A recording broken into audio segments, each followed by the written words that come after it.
মধ্যবঙ্গ নিউজের যে কোনো খবরের দ্রুত আপডেট পেতে ইউটিউবে সাবস্ক্রাইব করুন ইমার্জেন্সি টিভি লাইভ এবং সাবস্ক্রাইবের পর অবশ্যই বেল বাটনে একটি ক্লিক করুন। জেলার বিভিন্ন ব্লকে স্বনির্ভর গোষ্ঠীর মহিলাদের অর্থনৈতিক উন্নতির দিকে লক্ষ্য রেখে প্রতিপালনের জন্য হাঁস, মুরগি, ছাগল প্রভৃতি গবাদি পশু দেওয়া হচ্ছে।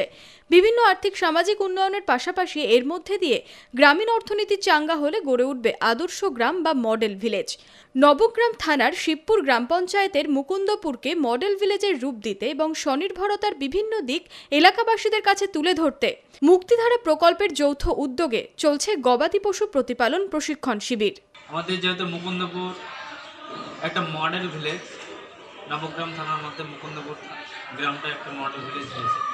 সেই সোর্সে আমাদের এখানে মুক্তিধারা প্রকল্পের মাধ্যমে বিভিন্ন রকমের মানুষের যাতে আর্থিক উন্নয়ন, সামাজিক উন্নয়ন করা যায়, সেই জন্য ট্রেনিংটা আজকে আমাদের যে ট্রেনিংটা করা হয়েছে সেটা মুকুন্দপুর নবগ্রাম ব্লকের আন্ডারে ছাগল ও মুরগি প্রতিপালনের বিষয়ে এই মডেল ভিলেজগুলোতে সিলেক্ট করা হয়েছে। এগুলোতে যাতে ওখানকার যারা এসএইচজি মেম্বার আছে, বেকার যুবক যুবতী, তাদের আর্থসামাজিক উন্নয়নের এটাকে সামিল করার জন্য এই প্রকল্পটা।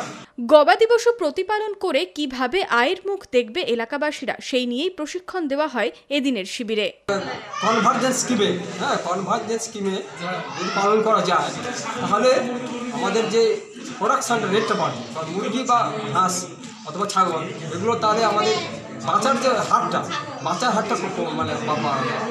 হ্যাঁ, প্রত্যেকটা গ্রাম বলে নয়, প্রত্যেকটা ব্লকে আরম্ভ হয়েছে এবং প্রত্যেকটা গ্রামকে নিয়েই তো ব্লক, প্রতিটা গ্রামে এটা মডেল ভিলেজ বলে কিছু নাই, আমাদের ব্লকে প্রতিটা গ্রামেই আছে এবং যে কোনো বেনিফিশিয়ারি ব্লকে যে যোগাযোগ করলে আমরা তাদেরকে যত রকম গভর্নমেন্টের তরফ থেকে সুযোগ সুবিধা করে ব্যাংকে পৌঁছে দিয়ে ব্যাংক থেকে স্যাংশন করে দেওয়া এবং যাতে লোনটা পাওয়ার পরে তারা ব্যবসাটাকে ঠিকমতোভাবে বাঁচিয়ে তোলে।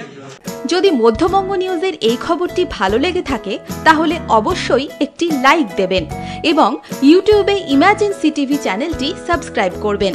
আর যে কোনো খবরের দ্রুত আপডেট পেতে সাবস্ক্রাইব করার পর বেল বাটনে একটি ক্লিক দেবেন।